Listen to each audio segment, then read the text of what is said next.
Sesaat lagi Anda akan mendengarkan program Renungan Sahabat Seperjalanan bersama Pendeta Wendy Pratama. Selamat mendengarkan.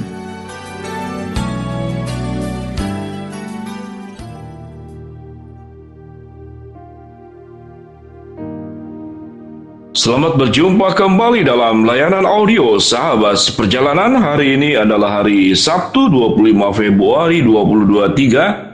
Tema renungan saat teduh kita dengan judul Yang Terakhir Yang Menang. Yang terakhir yang menang. Firman Tuhan terambil dalam Matius 19 ayat yang ke-30. Tetapi banyak orang yang terdahulu akan menjadi yang terakhir, dan yang terakhir akan menjadi yang terdahulu. Mari kita berdoa. Bapa yang di dalam surga, terima kasih buat nilai-nilai kebenaran firman Allah yang seringkali berbeda dengan nilai-nilai yang ada di dalam dunia ini. Dan kami ingin hidup di dalam nilai-nilai kebenaran Allah dan bukan nilai-nilai dunia. Dalam nama Tuhan Yesus kami berdoa. Amin. Shalom sahabat seperjalanan yang dikasihi Tuhan, yang terakhir yang menang.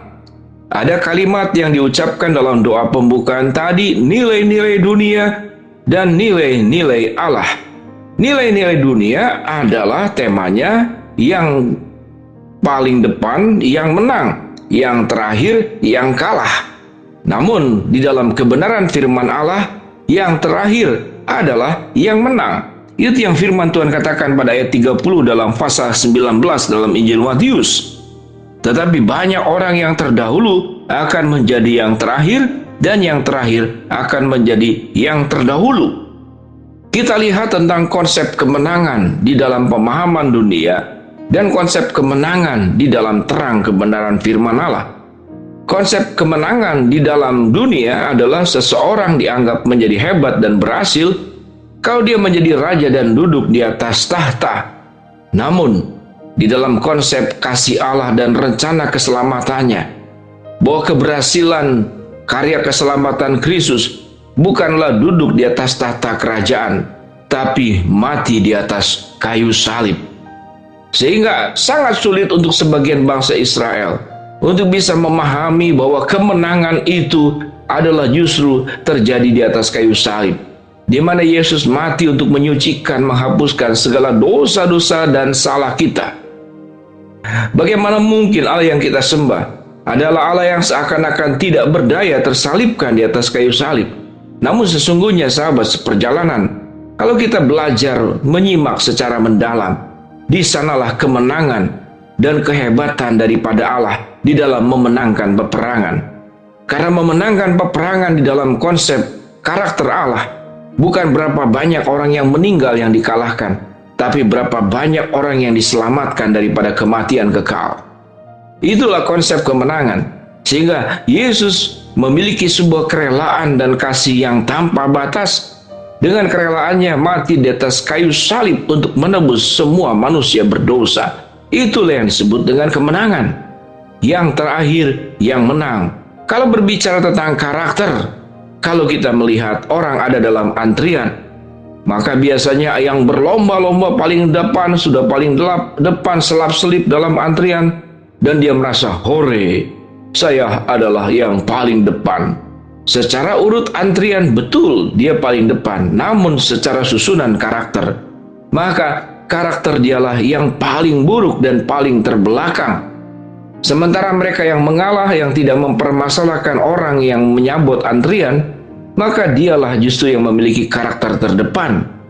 Orang yang egois, orang yang menang sendiri, sekalipun dia ingin menang sendiri, sekalipun dia berjalan di depan, sekalipun dia memimpin karena dipaksakan, sesungguhnya dia adalah posisi yang paling belakang, posisi yang tidak punya makna, posisi yang tidak punya nilai.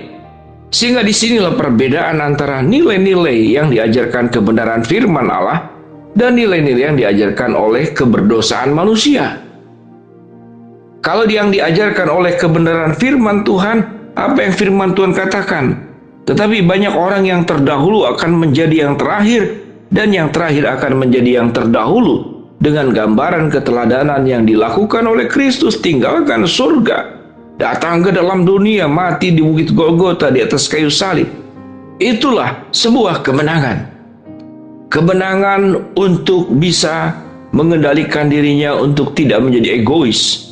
Kemenangan tatkala kepentingan orang lain, memberkati orang lain menjadi lebih utama daripada memperjuangkan kepentingan dirinya sendiri. Itulah yang disebut dengan kemenangan karakter. Itulah yang disebut dengan kemenangan ilahi yang diajarkan oleh Allah sendiri di dalam Kristus Yesus untuk kita bisa mengikuti jejak keteladanannya. Sahabat seperjalanan, apa manfaat faedah daripada orang yang rela menjadi terakhir supaya menjadi yang terdahulu? Tentunya adalah manfaat yang pertama, dia akan bahagia dengan apa yang dilakukannya. Karena itu adalah nilai-nilai hidupnya. Dia tidak pernah akan kesusahan tatkala menjadi yang terakhir, karena Tuhanlah akan menjadikan dia sebagai yang terdahulu. Itulah yang diajarkan oleh kebenaran firman Allah. Namun tatkala kita memaksakan kebenaran dunia, maka seringkali akan berbenturan satu dengan yang lain. Sahabat seperjalanan, saat ini engkau mungkin mengalami tindakan-tindakan ketidakadilan. Engkau diperlakukan tidak semestinya. Engkau dibuat menjadi menderita, namun engkau tetap bersabar. Namun engkau tetap meyakini ada tangan kuasa Allah yang akan membela setiap sahabat seperjalanan. Ada pribadi yang tidak akan membiarkan kita menjadi pribadi yang yatim piatu, yang tersingkirkan, yang tersisihkan, yang tidak dihargai. Semua hal di dalam hidup manusia satu hari kelak nanti akan bertemu dengan Allah yang duduk di dalam tahta pengadilan ilahi dan akan mempertanyakan seluruh aspek hidup yang kita perbuat selama di dalam dunia ini. Apakah kita menjadi pribadi-pribadi yang memikirkan kepentingan orang lain, atau pribadi-pribadi yang berpikir hanya memikirkan diri sendiri? Maka ini adalah dua kotak, dua sudut yang berbeda. Selama kita ingin menjadi yang terdepan dan memikirkan diri sendiri, engkau menjadi yang terdepan dan akan dikebelakangkan.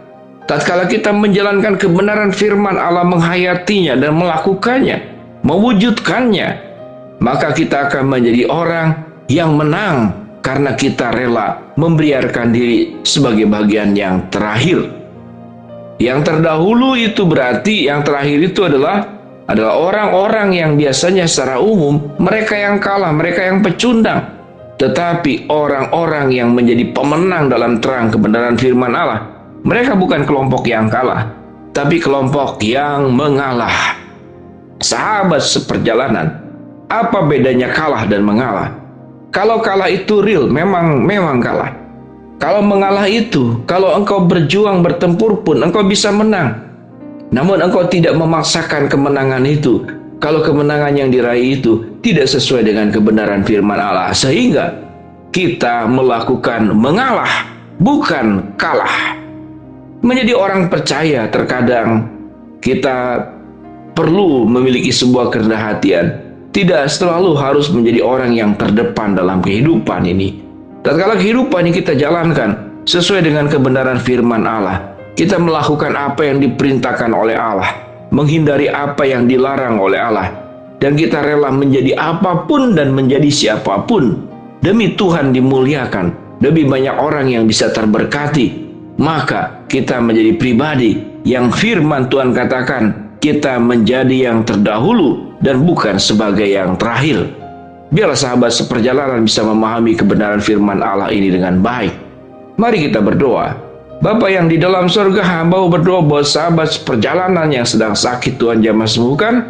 Sahabat seperjalanan yang sedang menghadapi masalah, Tuhan bukakan jalan. Sahabat seperjalanan yang sedang berharap memohon sesuatu, Tuhan akan kabulkan sesuai dengan waktu, rencana, dan kehendak-Mu. Dalam nama Tuhan Yesus kami berdoa. Amin. Shalom sahabat seperjalanan, Tuhan memberkati kita semua.